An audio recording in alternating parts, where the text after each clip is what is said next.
So this idea of looking for structure, all of the composers from this whole timeline absolutely breathed in classical form. There are certain forms in Western music that they just know, and it helps structure the musical drama. Just the same way that if any of us go to a Shakespearean play, we know it has 5 acts, we understand what leads to that third act, where something happens and then destiny runs its course. We all know that about Shakespeare plays, 5 acts.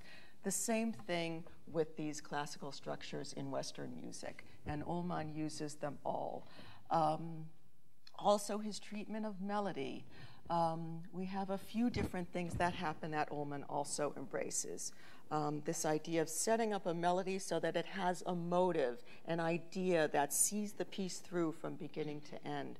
When we think of melody in Western music, we think of it as the device for the storytelling.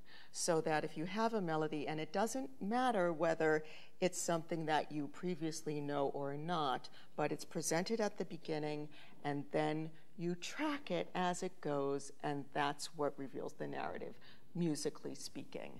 And so Ullmann sets that up as something where he gives you melody and then it makes its way through the piece in a way that you can follow. He also embraces this notion of what's called counterpoint or polyphony. That's when you take a melody and you can layer it on top of itself. And Germanic Austrian culture absolutely loved this. Of course, the pinnacle of setting this up was Bach. This idea of having a melody that you can turn it upside down, you can have it go backwards and forwards, but it layers on top of itself and gives the music a richness. In fact, there's a certain kind of piece called a fugue that's all about this layering of melody. And wouldn't you know it, 4 of the sonatas of Ullmann's end with fugues.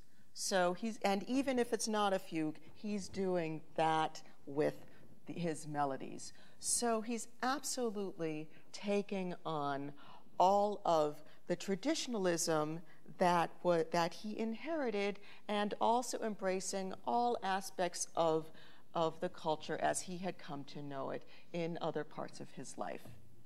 And so, and ultimately, it is through music that and composing that he becomes his ultimate vehicle in his search for truth and meaning.